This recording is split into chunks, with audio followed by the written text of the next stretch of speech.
Gênesis 29, verso 16, que diz assim: Labão tinha duas filhas. O nome da mais velha era Lia e o da mais nova Raquel. Lia tinha olhos meigos, mas Raquel era bonita e atraente.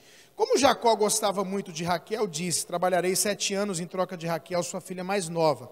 Labão respondeu: será melhor dá-la a você do que algum outro homem, fique aqui comigo. Então Jacó trabalhou 7 anos por Raquel, mas lhe pareceram poucos dias pelo tanto que a amava.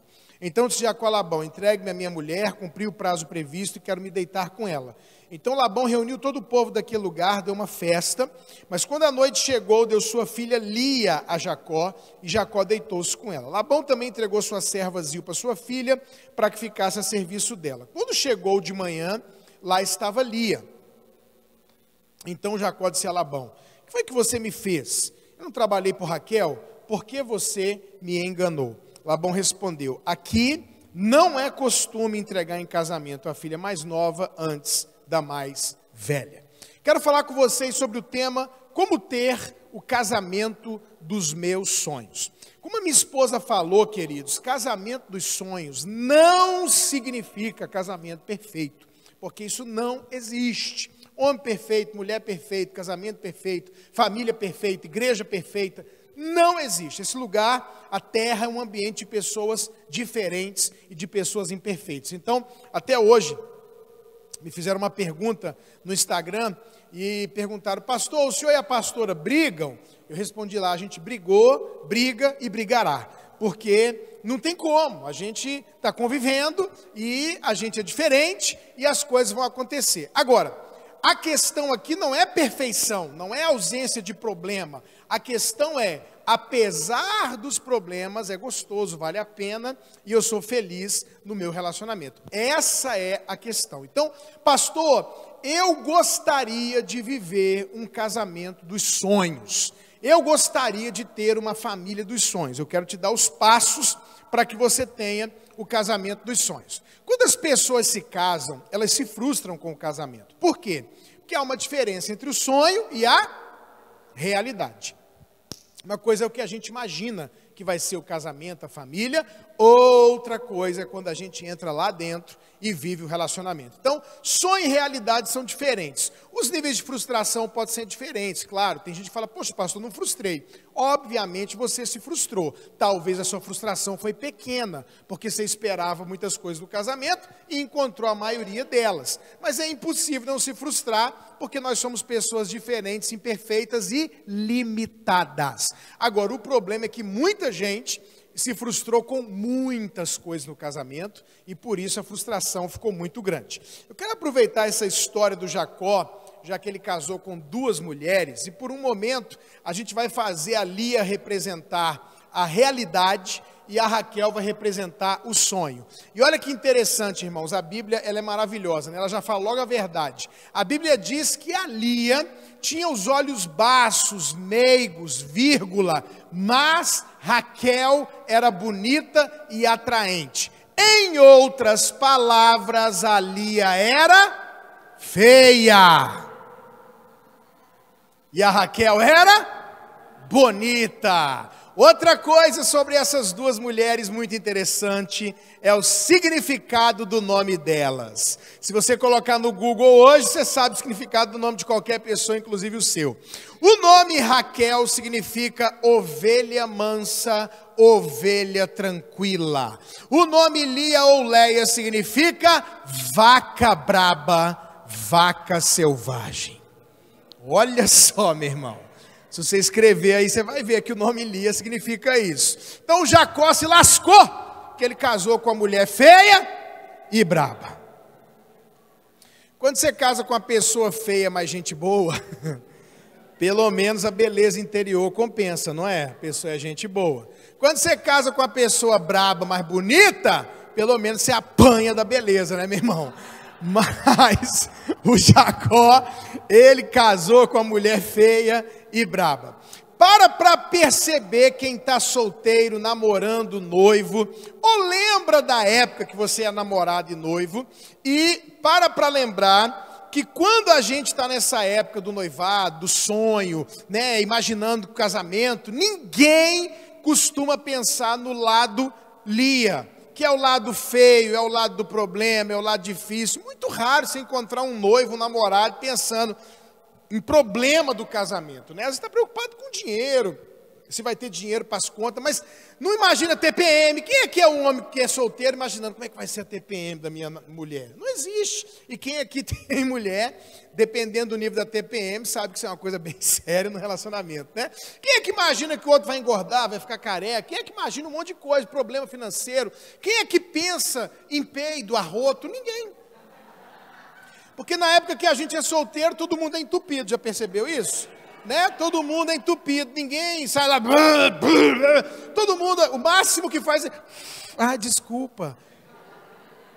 Às vezes o cara tá doido para soltar ele chega a ficar suando, amarelo assim, tá tudo bem? Não, tá tudo bem, ele sabe que se ele apodrecer ali, meu irmão, acabou, né? Eu tenho um sobrinho, a minha tia estava me contando, ele estava na sala com a noiva, e aí daqui a pouco ela recebe uma mensagem em casa, me chama no quarto, me chama no quarto. Quando ela chama o menino no quarto, que ele entra no quarto, a minha mãe está me chamando aqui, que ele entra. Ela falou, o que é isso, menino? Ah, eu estava lá na sala com a minha noiva, doido, mas não podia. Ela falou, você não tem coragem de peidar na frente dela, vem cagar aqui na minha cara. Ah, mãe, mas você está acostumada, né? Mas na época do namoro, meu irmão, você vê, ninguém faz isso, todo mundo é arrumadinho e tudo mais. Então, época do namoro, ninguém vê o lado Lia, todo mundo só vê o lado Raquel. Ai, vai ser tão lindo a gente casar, nós vamos dormir abraçadinho, de conchinha, né? E quem é crente, e se for crente, aí pensa assim, nossa, a gente tem que casar, porque a Bíblia diz que é melhor casar do que viver abrasado, né? E o solteiro, o crente, ele pensa que vai casar e vai fazer sexo o dia inteiro. Eles pensam assim, nós vamos casar e só precisa de água, hidratou, pá, hidratou, pá, hidratou, pá. Mal sabem eles a verdade, né? E aí os meninos, meu irmão, estão tudo empolgados. Então na época do namoro, do noivado, ninguém vê o lado Lia, só vê o lado Raquel. Mas quando a gente casa, a gente sabe que existe uma diferença entre o sonho e a realidade. Ô pastor, o que eu faço para ter o casamento dos sonhos? Primeira coisa que a gente tem que fazer é ter coragem de voltar a sonhar. Porque um dia você sonhou, né? Não sei se foi com 12 anos, com 16 anos, com 20 anos, um dia você sonhou. Eu até queria fazer uma pergunta para você, você não vai responder alto. Qual era o seu sonho antes de casar? A realidade eu estou vendo aqui. Eu quero saber qual era o sonho. Por exemplo, talvez você pensou assim, quando você era mais novo, né? Pastor, quando eu era adolescente, garotão, meu sonho era casar com a loira. Meu sonho era casar com a morena. Meu sonho era casar com a japonesa. Tinha um estereótipo de beleza exterior que talvez tinha a ver até com artista, com televisão, não sei. Você tinha um sonho. Qual era o seu sonho físico? Talvez você, minha irmã, tinha um sonho de casar com um cara de academia, bombado, musculoso, fortão, e hoje você está aí ao lado de um ursinho de pelúcia, né? Porque há uma diferença entre o sonho e a realidade. Talvez você pensou em alguma característica física, alto, baixo, eu não sei. Talvez você pensou até na questão emocional. Você pensou assim, poxa pastor, eu sou muito lenta, eu tenho que casar com alguém mais acelerado, eu falo muito, tenho que casar com alguém que fala menos. Eu falo isso porque eu, quando fui casar, meu irmão, eu era do mundo antes de... Né, minha família não era, ninguém era crente, eu fui o primeiro a me converter. Eu era um cara muito nervoso, estourado, e eu pensei, eu tenho que casar com uma mulher calma, porque se eu casar com uma mulher igual a minha, agitada, nervosa, vai ter que esconder as facas dentro de casa, né? A minha filha, a Bianca, é artista, né? E quando a pessoa é artista, o cérebro é muito desenvolvido pro lado da arte, da criatividade, da facilidade das coisas. Normalmente, o outro lado é mais devagar. Então, pensa numa pessoa que esquece de trancar o carro, de esquecer a chave, esquece celular e perde não sei o quê. Então, ela falou, pai, eu tenho que casar com um cara parecido comigo, né? Ou, aliás, com o senhor. Não pode ser parecida comigo. Porque já pensou, pai, ela dizia solteira, eu chego em casa, oi amor, você trouxe a chave? Não, e você? Esqueci. E o celular descarregou, e o seu ficou na igreja. Ela falou, Deus que me livre, a gente esquecendo tudo, perdendo tudo. Ela casou agora em fevereiro, adivinha com quem que ela casou? Igualzinho a ela, o cara. O sonho é uma coisa, outra coisa é a realidade. Talvez você pensou na questão emocional, talvez você pensou na questão espiritual, se você já era crente, você queria um homem de Deus, uma mulher de Deus, a minha esposa já era crente, falou que queria casar com um pastor, e talvez você pensou até na questão financeira, né? Eu prego essa mensagem, muitas vezes tem solteiros, noivos, namorados, e um rapaz chegou para mim no final e falou, pastor, eu tenho um sonho de casar com uma mulher rica. Eu falei, é mesmo? É, pastor, quero cuidar dela, viajar com ela, né? Então, meu sonho é casar com a mulher rica. E você encontra mulher querendo casar também com homem rico, né? O velho da lancha. E tem gente que eu já encontrei que quer casar com um cara pobre. Eu falo, 2 mulheres já em São Paulo, eu quero casar com um pobre, pastor, pois eu quero passar a desgraceira junto, a goteira junto e prosperar junto. Cada um com o seu sonho. Eu não sei qual era o seu sonho, mas eu sei qual era o sonho do Jacó. A Bíblia diz que ele se chamava Raquel e que ele trabalhou 7 anos e que pareceram poucos dias. Será que isso é verdade? Trabalhar 7 anos e parecer poucos dias? Fácil. É só a gente lembrar de quando a gente namorava. Quando a gente estava apaixonado e a gente ficava perto do namorado da namorada, o tempo voava, sim ou não? Voava, você estava ali conversando, passava. Você encontrava, passava rápido. Quando a gente está namorando, irmãos, quando a gente está noivo, apaixonado, o tempo voa.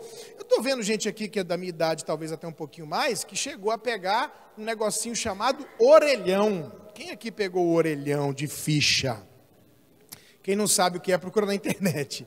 Né? Orelhão é antes do celular, antes do telefone em casa, meu irmão. Você ligava para sua namorada com ficha, bolso cheio, gente atrás com ódio, você lá colocando fichinha, e fazia um barulhinho, você colocava outra fichinha, alguns era cartãozinho, e a gente conversava,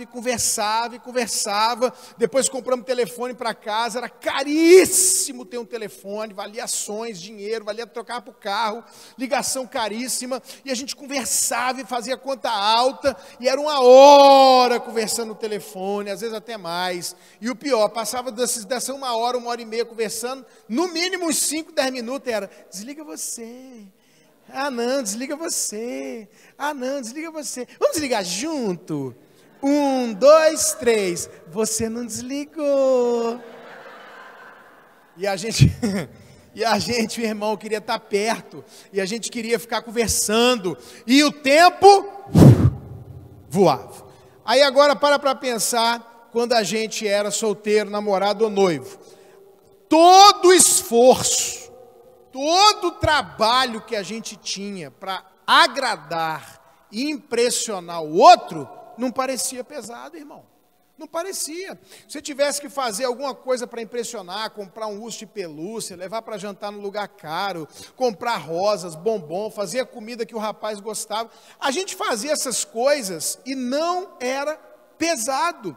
Nessa fase que a gente está apaixonado, a gente faz coisas impressionantes. Por exemplo, eu vejo homens nessa fase apaixonados terem a capacidade de tomar banho e escovar o dente todos os dias. É um milagre grande. Você vê o adolescente, né? Meu filho adolescente, eu não sei o que acontece com o adolescente, que todos eles têm uma fase que usa moletom, no calor, no frio, é incrível, e eles não querem tomar banho, tem uma preguiça de tomar banho. Mas ele começou a gostar, o meu filho mais velho, de uma menina na igreja, acabou o problema, meu irmão. Tomava 2, 3 banhos por dia, trocava de roupa 2 vezes no dia, escovava o dente, house na boca, porque queria impressionar. E isso não parecia difícil nem pesado. Quando você vê as meninas apaixonando, é a fase que elas começam a se cuidar, né? E colocam a cinta, rapidinho cinta, sutiã que levanta tudo, né? E na minha época não tinha, mas hoje tem um negócio que as meninas chamam, chamado bundex, que é uma calcinha que tem um preenchimento. Ela aumenta o bumbum das meninas. Tem um monte de rapaz que vai casar enganado, gente. Porque as meninas estão usando bundex, e aí parece que tem, mas não tem. E aí as meninas, outra coisa, esses dias uma menina, o bundex dela deu algum problema, ficou torta assim, ó. Agora como é que você chega para a menina na igreja e fala, irmã, seu bumbum está fora do lugar, arruma ele aí. O povo inventa e é maquiagem, e faz o cabelo, e se arruma, né? Não, é a fase que os magrinhos querem ficar mais fortinhos, que os gordinhos conseguem emagrecer. É a única hora que alguém emagrece mesmo, é quando está apaixonado. Se emagrece, é a fase que fecha a boca e vai para a academia, porque quer impressionar, porque quer ficar bonito. E aí a gente se esforça, leva no aeroporto de madrugada e faz serenata, e nada disso que a gente faz parece pesado. Foi isso que aconteceu com Jacó. Ele estava trabalhando lá, tirando o leite do animal, a Raquel passava, dava água para ele, para o animal, estava capinando, a Raquel passava, ele dava tchau, de noite sempre comia lá no meio do povo com a fogueira e tal, e batia papo e ria, conversava, e simplesmente o tempo voou e o trabalho não pareceu pesado. Acabaram os 7 anos de trabalho, ele chega para o sogro e fala, ó, cumpri meu prazo, quero me casar com ela.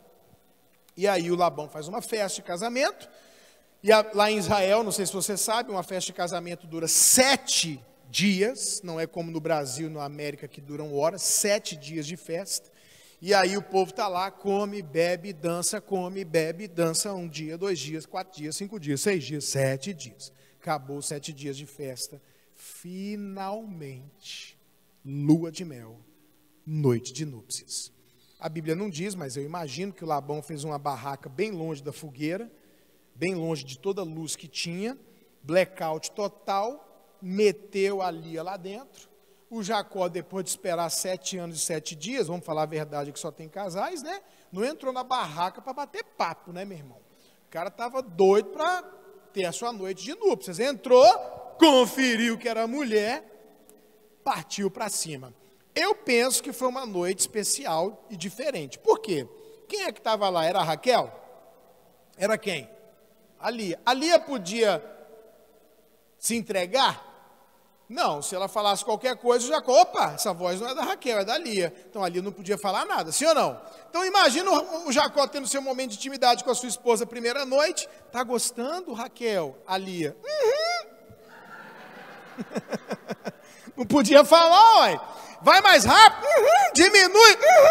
E a mulher gemendo a noite inteira, meu irmão. Que maravilha, né não? O cara meteu bronca, dormiu, acordou. Quando ele olhou para o lado, meu irmão, e viu Satanás na cama dele. Pensa num susto. Não é não? Você imagina você pensar que está casando com uma pessoa e acorda do lado de outra e pior, acordou assustado, foi lá no sogro reclamar. Ó, deixa eu falar uma coisa para vocês. De uma maneira ou de outra, todo mundo passa por isso. A gente conhece alguém, se impressiona, se apaixona, começa um processo de conquista, namora, noiva e casa. Agora, olha para mim. No outro dia, agora, para nós, dentro do que eu quero falar com vocês aqui, o no outro dia pode ser literalmente no outro dia, como pode ser dias, semanas e até meses depois. É um futuro próximo. É nos primeiros 2 ou 3 meses de casamento. No outro dia, você pode ter vivido a mesma experiência que o Jacó. Por quê? Porque de repente você fez uma expectativa sobre sexo, sobre a primeira noite, e literalmente no outro dia você descobriu que o seu sonho foi diferente da realidade. Pastor, a minha noite de núpcias foi maravilhosa. Então, no outro dia, para você e para mim, pode ser alguns dias ou semanas depois de casado, quando de repente vocês tiveram a primeira briga. E aí, nessa primeira briga, alguém gritou. Nessa primeira briga, alguém xingou. Nessa primeira briga, você viu alguém chutar uma porta, quebrar alguma coisa, dar um murro na parede. Nessa primeira briga, a reação dessa pessoa foi completamente aquilo que você não esperava. Aí você casou e dias ou semanas depois de casado, no momento, você descobriu que essa pessoa tem depressão. Você descobriu que ela é bipolar. Você descobriu que ela gasta mais do que ganha. Você descobriu que ela mente. Você descobriu que ela não é crente, como você imaginava. Você casou E quando você começou a conviver na questão física, na questão espiritual, na questão emocional, você foi lidando com situações, descobrindo coisas que te fizeram ter uma sensação. Que sensação, pastor? A mesma sensação que o Jacó teve. E qual foi a sensação do Jacó? Fui enganado. A gente atendeu um casal uma vez, e esse cara lá no Brasil prega, canta, viaja ministrando. Problema no casamento, pediu ajuda, a gente foi conversar, e no segundo encontro a esposa falou assim para a gente: pastor, sabe qual é o nosso problema? Eu casei com ele, conheci ele no altar, eu conheci ele pregando, eu conheci ele cantando, só que quando eu casei com ele, aqui em casa ele não é crente, aqui em casa ele não é um homem de Deus, lá ele é, mas aqui ele não é, e eu pensei que era uma coisa e é outra. Estava conversando uma vez com um cara que foi da minha época de juventude. Eu casei um pouco antes dele, ele casou alguns anos depois. Eu acompanhei, conhecia ele, a esposa. E a gente estava num canto batendo papo.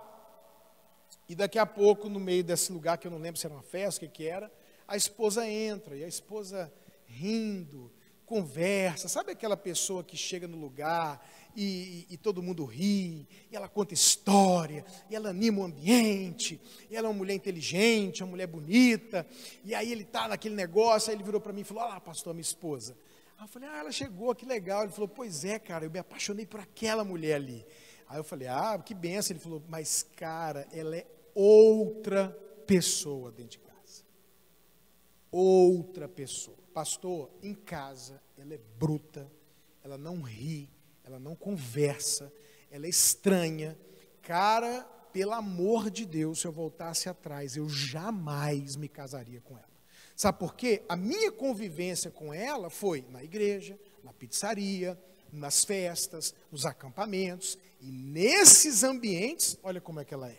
Ela é alegre, ela é feliz, ela é brincalhona, mas em casa, meu irmão, pensa numa pessoa que se transforma, esquisita, estranha. E sabe o que acontece, irmãos? Cada um de nós, quando casa, começa a conhecer coisas no outro que a gente só conhece depois de casado. E aí, muitas vezes, a sensação de muita gente é a mesma do Jacó: gente, eu fui enganado. Pacote veio trocado, não é possível que essa pessoa mudou tanto. E aí a gente muitas vezes tem a sensação de que casou errado. E aí as brigas, os problemas, as dificuldades no relacionamento começam a fazer a gente entrar num modo que eu chamo modo sobrevivência. Já não há mais o sonho de um casamento, do sexo, da lua de mel, da história de romance. Simplesmente estão sobrevivendo, empurrando o relacionamento, vivendo momentos mais ruins do que bons.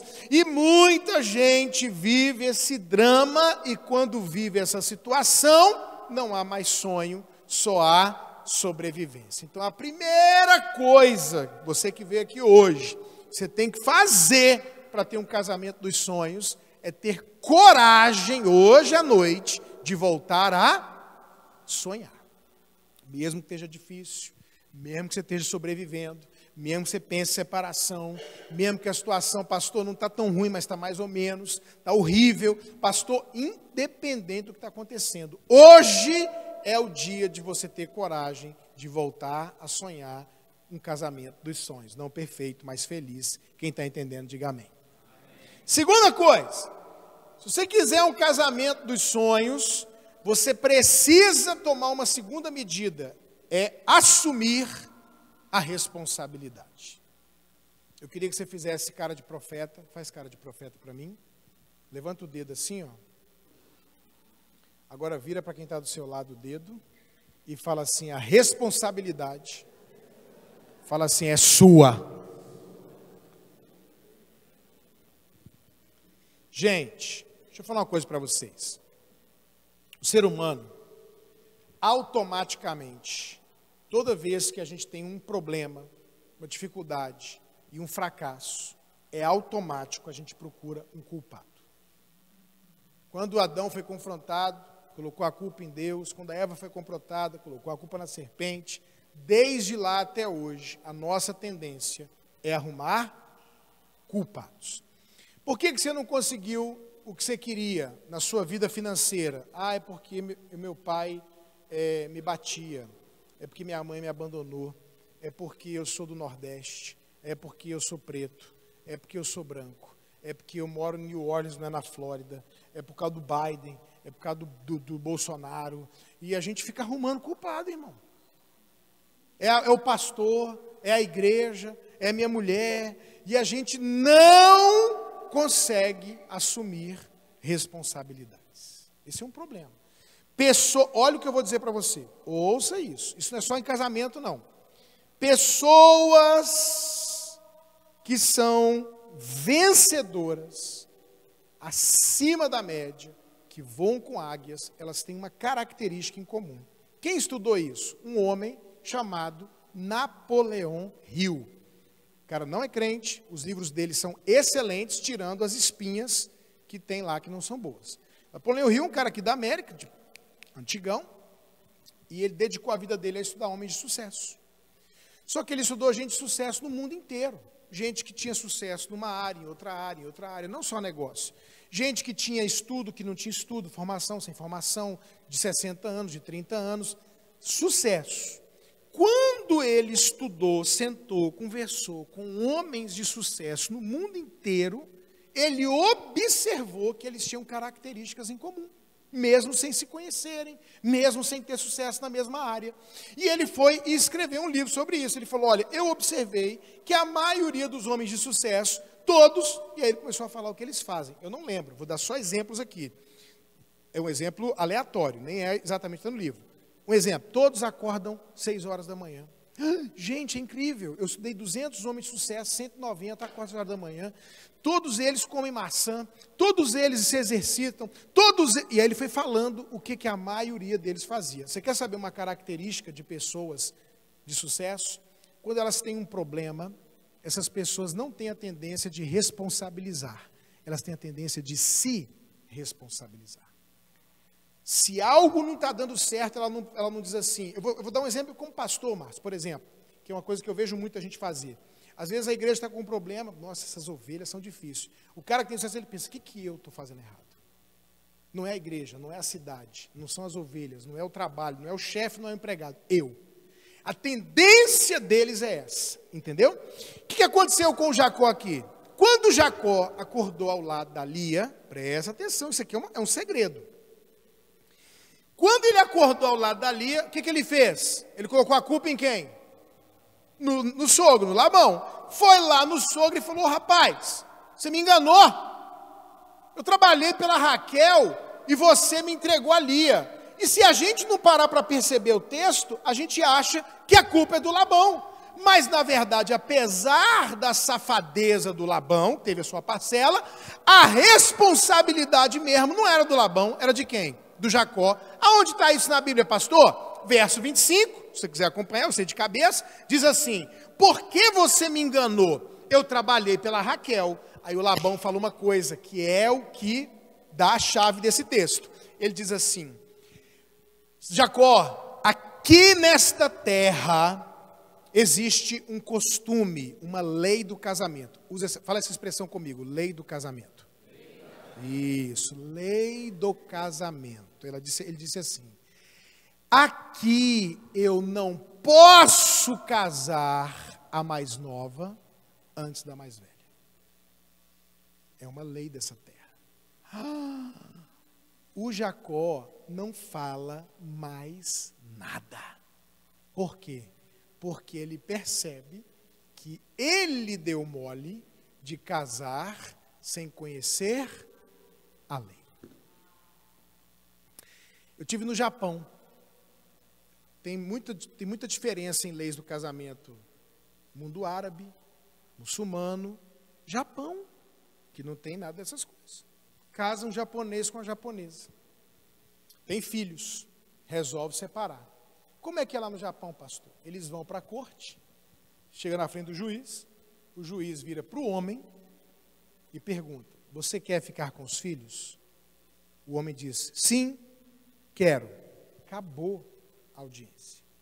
Não, não quero. Então a mãe vai ter que ficar com os filhos. Ponto. Você quer pagar pensão? O japonês diz, sim, eu quero. Então você vai ver seus filhos, aí eles combinam lá uma vez, 2 na semana, final de semana e tal. Não, eu não quero ver meus filhos, não quero pagar pensão.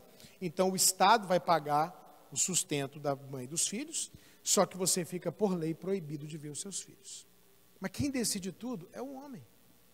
Aí, irmãos, imagina uma brasileira indo para o Japão, casando com um japonês, tendo um filhinho japonês, resolve separar do japonês, vai para o juiz achando que está onde? No Brasil. E no Brasil, a maioria das vezes, o menino fica com quem? Com a mãe. E ela chega lá dizendo assim, eu vou falar para o juiz que esse japonês é louco, meu pai lá em Minas é rico, e eu quero levar meus meninos para Minas. Quando ela chega no juiz, o juiz não vai nem falar com ela. E se ela for brabinha e arrumar confusão, vai presa. E ela vai dizer o quê? Eu não sabia. Casou sem conhecer as leis da cidade ou do país onde ela estava. Então, parece que o Labão é o responsável, mas o verdadeiro responsável é o Jacó, porque ele não procurou conhecer as leis. E a gente faz a mesma coisa, irmãos. A gente começa a ter problema no casamento, sabe o que a gente faz? Arruma um culpado. De quem é a culpa? Tem gente que põe a culpa em Deus. Uma mulher me procurou e disse, pastor, eu orei e jejuei. Por que Deus deixou eu casar com essa miséria? Estava indignada com Deus, porque Deus... Então a culpa era de quem? De Deus. A gente põe a culpa no capeta, a gente põe a culpa no sogro. Eu não sei se o pastor e a pastora que já foi culpado, mas eu já fui. Uma mulher chegou na minha igreja, lá no meu gabinete, e falou assim, o senhor sabia que ele era assim e não me avisou. Falei, irmã, eu não sabia. Sabia sim, pastor, o senhor conhece ele, sabia que ele era desse jeito e não me falou nada. Falei, minha santa, nunca fui casado com ele. Para de brincadeira, pastor. Eu falei, não, você é que está de brincadeira, uai, dizendo que eu sabia que a culpa é minha, e a culpa foi minha, botou no Facebook, saiu da igreja, divorciou, e a culpa era minha. A culpa é do pastor. Olha, teve outra que falou para mim, sabe o quê? Que eu não, falou para mim, se o senhor fosse homem de Deus mesmo, o senhor tinha tido uma revelação de que ele não era para mim e não tinha deixado eu casar. Eu falei, eu? Nem se eu tivesse a revelação, não ia te falar, minha filha. Eu vou dizer para você que não é de Deus, você é doida? Então o povo vem colocar a culpa no pastor. Eu me lembro de uma piada que a mulher ligou para o marido e falou assim, você está sabendo, amor? Aí ele falou, não, o que foi? Você não está sabendo? Ele, não, o que foi? Amor do céu, o pastor que fez nosso casamento morreu. Aí o cara falou, aqui se faz, aqui se paga. Então tem gente que põe a culpa em quem? No pastor, no sogro, no amigo. E se todo mundo escapar, tem um que não escapa. Quem? É o cônjuge. Porque você vai aconselhar um casal, o que o cara fala? Meu irmão, o que está acontecendo? É ela, pastor. Ô, minha irmã, o que foi? É ele. E a gente sempre está colocando a culpa em alguém. Deixa eu falar uma coisa para vocês. Se você não assumir a responsabilidade, você não vai ter vitória nem na vida e nem no casamento. Você conhece as leis do casamento na Bíblia? Essa mensagem aqui é sobre isso. Qual é o papel do homem e da mulher? Você nem sabe o papel. Você nem sabe o que a Bíblia exige para o homem fazer, para a mulher fazer. Aí sabe o que acontece, irmãos? Nós temos uma instituição chamada família e casamento, que quem inventou foi Deus. Mas a gente quer aprender sobre família e casamento na faculdade, com psicólogo, com sociólogo, com filósofo. A gente quer aprender com o que viu na nossa casa, com o que acha da nossa cabeça. Deixa eu te falar, já existe um inventor da família, um inventor do casamento, e ele deixou quais são os ingredientes para esse negócio funcionar. Você já imaginou eu chegar aqui e comer na casa de vocês, em algum lugar aqui, uma comida gostosa, um pudim. Nossa, que pudim delicioso, meu Deus, que maravilha. Me dá a receita do seu pudim. Aí você me dá a receita do pudim. Aí eu chego em casa, vejo lá 6 ovos. Aí eu vejo lá 3 latas de leite condensado. Aí eu falo, não, 6 ovos é demais. Vou colocar só 4. Ah, não, é muito doce, vai me engordar, vou colocar só 1 lata. E começa a mudar a receita. O que vai acontecer, gente? Não vai dar certo. Para você ter um casamento dos sonhos, um casamento de sucesso, tem uma receita, meu irmão. Está onde? Na Bíblia. Se você ficar seguindo a receita de qualquer outro lugar que vá contra a receita do inventor do casamento, vai dar errado. Então, por exemplo, lei do casamento. Lei do casamento na Bíblia. Não é o tema da minha mensagem, eu vou te dar uma palhinha. Lei do casamento. A Bíblia diz, claramente, no grego, no hebraico, todo lugar. Mulher, isso é uma lei. Seja submissa ao seu marido. O que a mulherada faz? Bate de frente com o marido, enfrenta o marido, disputa poder e liderança com o marido. O dinheiro é meu, eu que trabalhei. Isso aqui foi eu que comprei. E começa a enfrentar, desrespeitar o marido. Deixa eu te falar uma coisa. Você pode fazer o que você quiser da sua vida, que Deus dá liberdade para nós fazermos o que quiser. Só que se você não entender que o seu papel é ser submisso ao seu marido, o casamento não vai prestar. Você está deixando de colocar um ingrediente. Você está quebrando uma lei do casamento que Deus estabeleceu. Submissão é o marido mandar na mulher? Claro que não. Já pensou o marido? Levanta, a mulher levanta. Agora senta. A mulher senta. Não é isso. Agora, olha aqui. O ideal do relacionamento qual é? Vamos fazer acordos? Vamos! Ô meu bem, o que você acha da gente vender a casa? Ah, eu acho maravilhoso. Vamos comprar outra? Vamos. O que você acha da gente trocar de carro? Gostei da ideia. Vamos viajar para Miami? Gostei também. Só que deixa eu falar uma coisa para você sobre o mundo real. Tem hora que não vai ter acordo. Você vai falar, o outro não vai entender, vai pensar diferente, não vai concordar. E aí vocês vão pedir conselho, vão orar sobre o assunto, vão pedir ajuda.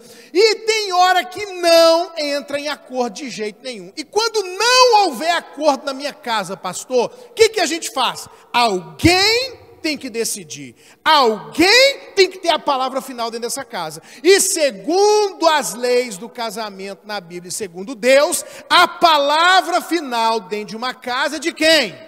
Do homem. É do homem. Ele é o cabeça. Submissão. Quem aqui é pai? Quem aqui tem filho? Deixa eu ver. Filho pequeno. Seu filho tem que ser submisso a você, sim ou não? Ou ele tem que ser rebelde, desobediente? Filho tem que ser submisso ou não? E quando seu filho é submisso, ele é inferior a você? Ele é burro? Ele é não amado? Não. Ele é inteligente, ele vai ser, a gente tem profetizado, melhor e maior do que nós, só que ele está debaixo da sua missão.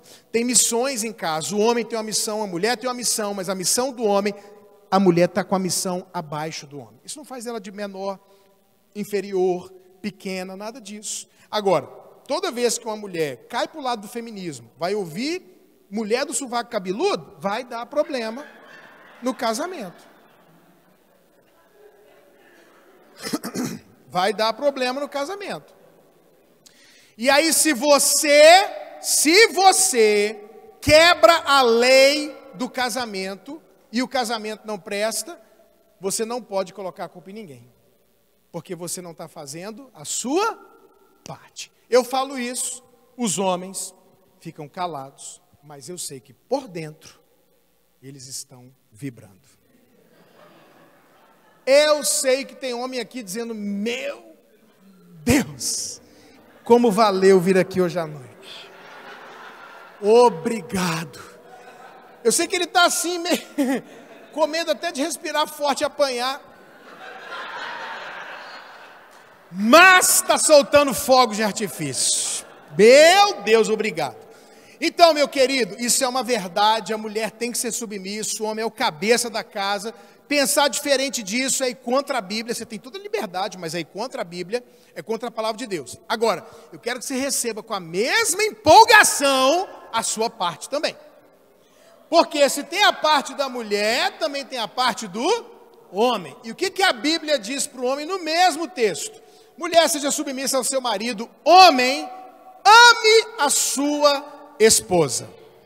Detalhe, que esse é o detalhe que faz a diferença. O pastor, meu marido me ama. Com certeza seu marido te ama, minha irmã. Para de bobeira. Seu marido te ama. O problema não é que ele não te ama. Agora eu quero te falar qual é o seu problema, guerreiro. O seu problema é que você não entendeu o texto. O texto não diz só para você amar. O texto diz como que você tem que amar. E o problema de muitos homens é que eles querem amar do seu jeito. Esse é o erro. Não, eu amo ela, pastor, mas eu tenho o meu jeito, seu jeito não presta. Seu jeito não serve. Por quê? Porque estabeleceu não é só amar, é amar como Cristo amou a igreja. Aí a pergunta, e como é que Cristo amou a igreja? Ele deu tudo pela igreja, inclusive a própria vida. Então o nível de amor para o casamento funcionar, olha como é interessante. O que Deus pede para a mulher é respeito. Respeite o homem. E o que Deus pede para o homem? Ame essa mulher do jeito que eu amei a igreja. Eu dei tudo de melhor para a igreja e dei a minha própria vida pela igreja. Qual é o problema? Você encontra homens que amam, mas não amam como a Bíblia manda. Aí eu vou usar exemplos do Brasil, porque eu estou desatualizado da América. Mas todo mundo aqui conhece a cultura do Brasil e adapta, sim ou não? Então vamos lá. No Brasil, a mulher vira para o cara e fala assim, aqui deve acontecer também. Amor, vamos ter uma noite romântica, vamos sair para jantar num lugar legal. Tá maluca, não tem dinheiro não. Ainda faz gozação, quer comer fora? Vamos comer ali na varanda.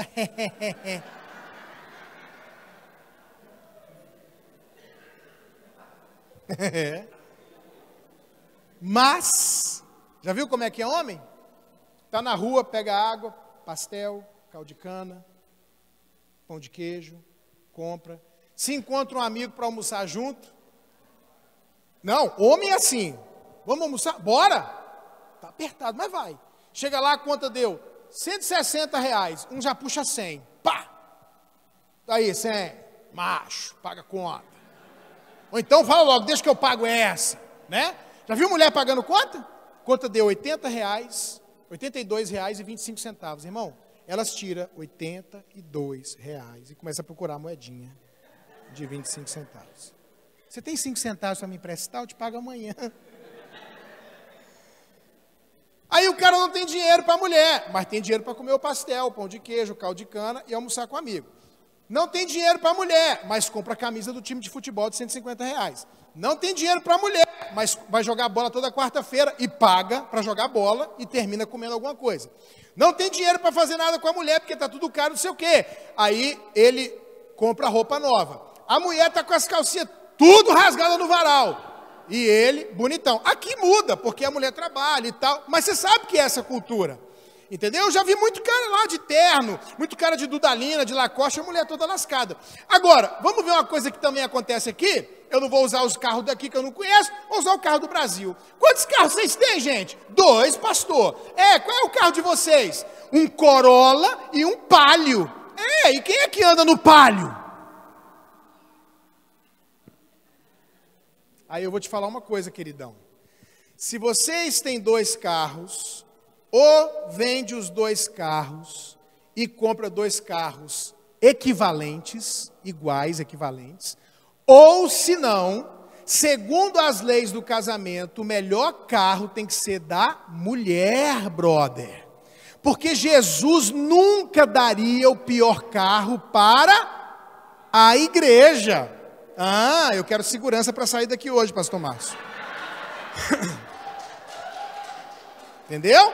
Mas a gente dá o pior para a mulher. Eu vejo homens em Brasília, no Brasil, andando de carro e a mulher a pé. Irmão, tá errado. Olha, o homem tem que viver assim. Pastor, não tem dinheiro para comprar roupa para os 2. Então ela compra roupa e você não compra.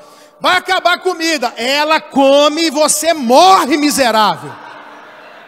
Mas ela não morre porque você é o macho. Pastor do céu, o que eu faço?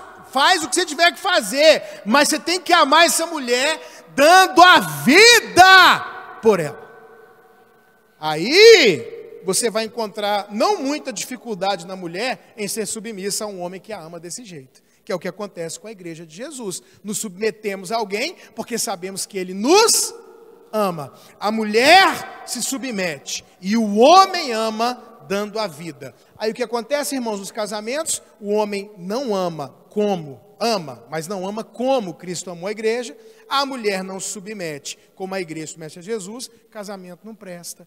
A gente quer arrumar um culpado. Eu vou jogar uma bomba atômica. Agora essas bombas foi bomba, agora é atômica. E eu só volto aqui, talvez, é bem provável, em fevereiro para desfazer essa bomba. Deixa eu fazer uma pergunta para vocês, irmãos. Fazer sexo antes do casamento é pecado? A Bíblia é claríssima. Sexo antes do casamento é pecado, é errado. Aí a gente às vezes vai falar com o pessoal que não casou ainda, né? E talvez você não recebeu essa instrução. Eu dou essa instrução desde 1990, acredito nela piamente. Os pastores são testemunhas, meus filhos deram o primeiro beijo no altar. Primeiro beijo na boca deles. O que a gente ensina para os jovens e adolescentes que são namorados ou noivos? Se você quer ter um namoro santo de verdade, não beije na boca. Nossa, mas é muito radical, pastor. Obviamente.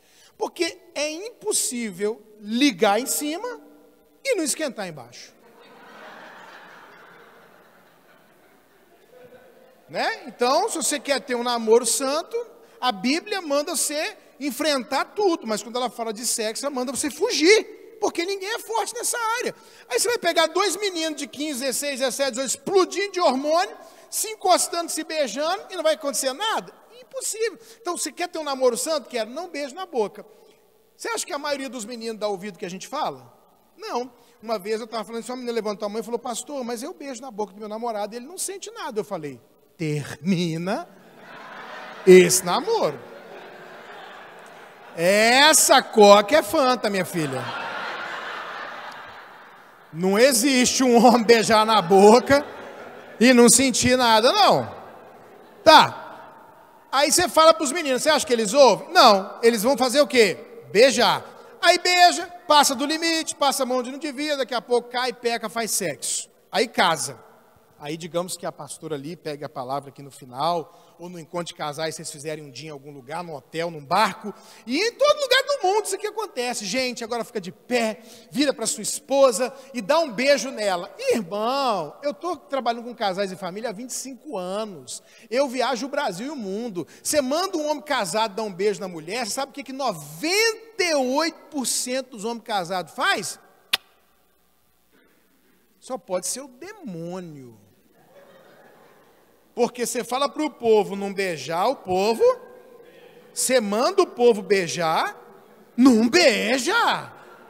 Agora você pode meter a língua aí, rapaz. Vai lá na garganta dela agora, ó. Vai lá.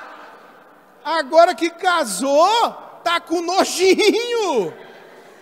Homem casado beijar de língua é uma raridade, inclusive na intimidade. Não beija, mas não é um negócio esquisito? Quando a gente fala para não beijar, meu Deus, que absurdo. Quando manda beijar, não beija. Faz sexo não, gente. Faz. Casou, cansou. Parou, esfriou. Antigamente podia encostar que dava choque, agora pega, encosta. Para, menino.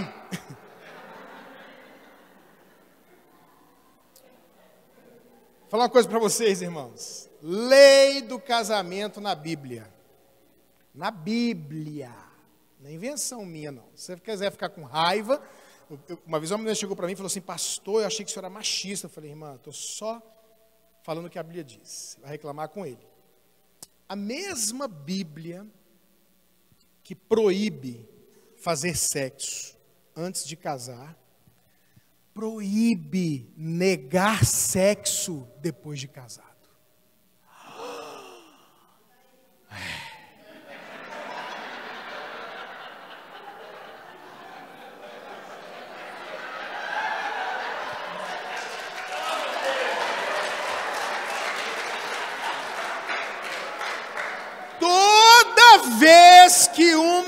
esposa ou um marido nega sexo para o seu cônjuge à luz da Bíblia, está pecando. Você pode fazer, mas é pecado. Meu Deus, pastor. E meu marido que é um tarado? E eu não sabia. Pois é, deveria ter procurado conhecer as leis do casamento antes de casar.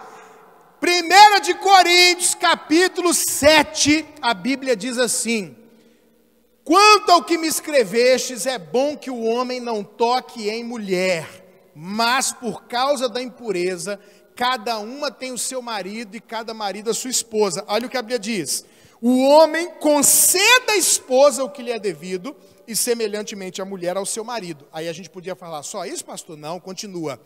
Quando você se casa, nesse texto está escrito qualquer língua, pode pegar o original. Quando você casa, seu corpo não é mais seu. A Bíblia diz que quando eu casei, meu corpo agora é dela, e o corpo dela agora é meu. E para não ter dúvida, continua dizendo. Paulo diz assim: e não vos priveis um ao outro. Não neguem sexo um para o outro, exceto se os dois concordarem. Por um breve período de tempo, para que o diabo não entre no casamento de vocês. Olha aí, irmãos. O diabo está entrando no casamento de muita por causa disso. Agora, você sabia disso? A maioria não sabe disso. Por quê? Casa sem conhecer as leis. Aí a mulher não submete, o homem não ama, o povo fica negando sexo, não entende a diferença hormonal, não entende a diferença, o que a Bíblia diz. As coisas começam a dar errado e no final das contas a gente sempre arruma um culpado. Deixa eu te falar uma coisa em nome de Jesus. A Bíblia diz assim, ó. A Bíblia diz: esquecendo-me das coisas que para trás ficam, eu avanço para as que estão diante de mim. Você quer vencer na vida? Esquece o que aconteceu no passado, meu irmão, minha irmã. Você foi estuprada, você foi violentado, te bateram, te espancaram, te rejeitaram, te abandonaram, você foi roubado. Deixa eu te falar, perdoa e deixa o passado no passado. Se você ficar vivendo hoje, preso ao passado, você não vai avançar para o que Deus tem para você. A Joyce Meyer é poderosa, famosa, rica, bem casada, filhos de sucesso, ministério nos continentes, livros, idiomas, 140 línguas o ministério dela. Essa mulher foi estuprada pelo pai, com a mãe sabendo por 18 anos, tinha tudo para ser drogada, doente de alma, homeless, qualquer coisa, mas ela deixou o passado para trás, avançou e venceu e se tornou Joyce Meyer. Se ela conseguiu, você consegue, eu consigo também. Então você quer vencer? Para de arrumar meu pai, minha mãe, eu não isso. Para! E se você quer vencer no casamento, pare de colocar a culpa em quem quer que seja, inclusive no seu cônjuge. Pastor, quando é que eu posso colocar a culpa da minha mulher? Quando você souber toda a sua parte e chegar no pastor aqui e falar: pastor, senta aqui, esposa. Está aqui o que a Bíblia fala que eu tenho que fazer. Estou fazendo? Eu deixei de fazer alguma coisa? Não. Então agora eu vou cobrar a sua parte. Agora não cobre ninguém fazer a parte dele se você não está fazendo a sua. Assuma a responsabilidade. Amém, gente? Se quiser, casamento dos sonhos. E por último, volte a trabalhar. Quando Jacó se depara com o Labão, explicando para ele que tem uma lei que ele não conhecia.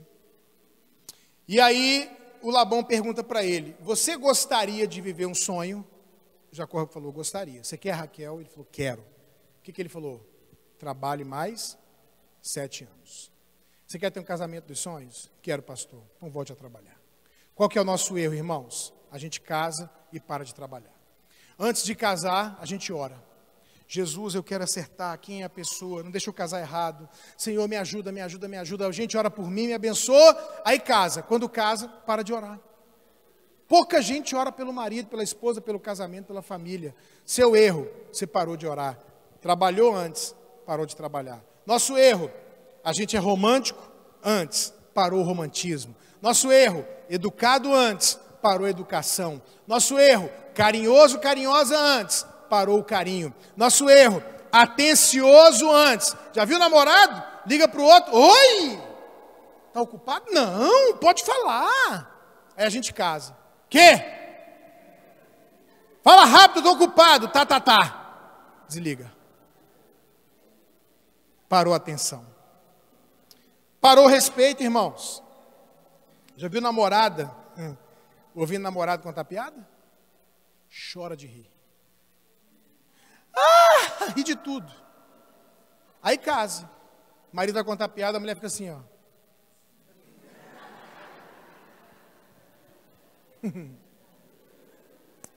Parou a atenção, parou o respeito, parou o carinho, parou o romantismo, parou de se cuidar. Estava lá no Rio de Janeiro, igreja que eu já prego há uns 15 anos. Daqui a pouco, vem um pessoal, chega perto de mim. Queria te apresentar um cara novo na igreja, pastor. Falei, ô meu irmão, rapaz, tudo bom? Prazer. Que prazer o quê, pastor? Sou eu. Falei, caraca, meu irmão, você engordou muito. Já casei. O que tem por trás desse já casei? Não preciso mais me cuidar. Isso é verdade? Você engordou? Engordei, pastor. Você sabe se isso é importante para o seu cônjuge? Especialmente, eu não estou falando só, especialmente mulheres. Porque o homem é atraído pelo que ele vê.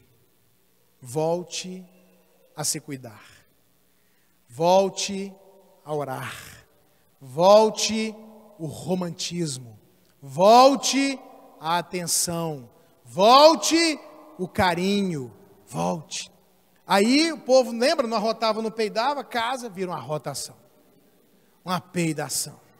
O povo não troca de roupa, não toma banho, é feijão no dente. É umas mulheres que estão deixando de ter bigode. Pelo amor de Deus, irmãos. Aí o povo casa, não se cuida mais, aí vira guerra nuclear, e aí é homem segurando mulher debaixo do lençol, travando o vidro, aí os caras vão no banheiro. Deixa eu te falar uma coisa, queridão, quando você for no banheiro, essa intimidade você não precisa compartilhar com ninguém. Pensa num negócio, um homem sentado, pelado no vaso, meu querido, é a visão do Apocalipse. Faz isso não, queridão. Tem cara que fica lá com o banheiro aberto, chama a mulher, amor, vem ver o que eu fiz.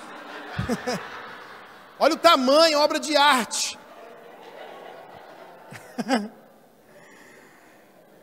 Nem anjo quer ver um negócio desse, meu filho. Filho, pode esquecer. E aí, meu querido, sabe qual é o nosso problema? A gente casa e para de trabalhar, de se esforçar. O esforço que você teve aqui, meu irmão, minha irmã, foi para conquistar. O trabalho continua para manter o casamento e a família bem. Não pode parar. O nosso erro, a gente para de trabalhar. Volte a fazer o que você fazia, volte a se cuidar, volte a fazer as coisas. Agora, o problema de alguns é a ilusão. Fala assim comigo, sonhar é bênção. Agora fala, ilusão é maldição. Olha só. Tem gente que tem um casamento bom, mas não reconhece. Tem um marido, gente boa, tem uma mulher legal, mas não reconhece, que é uma coisa que não existe. Sabe o que tem na cabeça de muita gente, especialmente mulher? É muita Cinderela e Branca de Neve. Entendeu? É muita Cinderela. Deixa eu te falar, queridão, querida, o problema de muita gente é porque assistiu o desenho errado. Você tem que ter assistido Shrek. Não era Cinderela. Viu muita fantasia. Aí, a pessoa quer uma coisa que não existe. Ó, tem uma moça na minha igreja, que ela me procurou e falou assim, pastor, eu quero casar com um homem de 1,85 m, olhos verdes, loiro, Tribunal de Justiça de Brasília, que já tenha carro, casa, homem de Deus, carioca e virgem. Falei, minha filha, até eu quero esse menino aí, ué. Até eu me dá isso. Quer uma coisa que não? Falei, só de ser carioca, vixe, quase que já não existe, minha santa. Você ainda quer tudo isso? Está até hoje solteira, por quê? Porque quer o que não existe. Para de se iludir. Ah, se eu casar de novo. Ah, se eu largar ele, eu largar ela. Ah, porque para de ilusão. Ninguém é perfeito. Não existe casamento perfeito, homem perfeito, mulher perfeita. O que eu vou fazer, pastor? Trabalhe para tornar o seu casamento um casamento dos sonhos. Torne-se um marido dos sonhos, torne-se uma mulher dos sonhos, volte a sonhar, assuma a responsabilidade, para de colocar a culpa e volte a trabalhar. Amém, gente?